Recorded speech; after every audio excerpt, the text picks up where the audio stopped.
I hope you guys are all having a productive day. Easy Auto Fix here, and today we're gonna learn symptoms of a dirty throttle body. The purpose of the throttle body is to control the amount of air coming into the engine. As you press down on the gas pedal, the throttle plate opens up, allowing more air into the engine.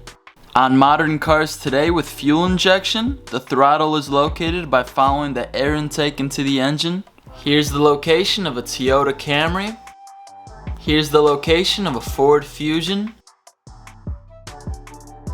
And here's the location of a Suzuki Forenza. If you have an older car with a carburetor, then it's going to be located underneath it. Throttles can start getting dirty at around 60 to 80,000 miles. So if your car's around this range, make sure to look out for these symptoms.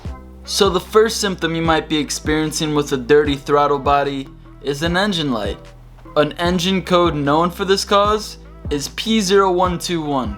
You can stop by a parts store like O'Reilly's and AutoZone and they'll give you a scan for free. Or you can buy your own scanner like the one that I have that's worth it, linked in the description below. The second symptom you might be experiencing with your car is a rough idle. When your car is idling, the throttle plate is open just a tad bit to let air inside the engine for combustion. If there's carbon buildup around the edges of the throttle plate, this is when the air/fuel ratio starts to suffer due to restrictions of the airflow, which results in vibrations.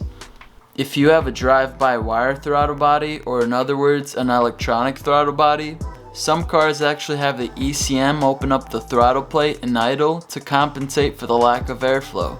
This leads me to my third symptom, poor gas mileage. When the ECM commands the throttle plate to open up more during idle, there should be more air coming in, which results in the ECM commanding to use more fuel. If you have a drive-by cable throttle body, your gas mileage can suffer due to the carbon buildup, leading to an incorrect air/fuel ratio, causing an inefficient burn, which is the reason why you're going to the gas station more often. The fourth symptom you might be experiencing with your car is a delayed acceleration. In some situations, there can be so much carbon buildup around the throttle plate where it can cause it to stick. A sticky throttle plate can be the reason why your car has an acceleration delay. If you want to save some money and got time to spare, you can actually clean the throttle body instead of buying a new one. Make sure to use the cleaning chemical that says throttle body cleaner on it. I'll leave it in the description below. Fantastic! If I helped you out in any way, please help me by liking and subscribing, and I'll see you in the next video.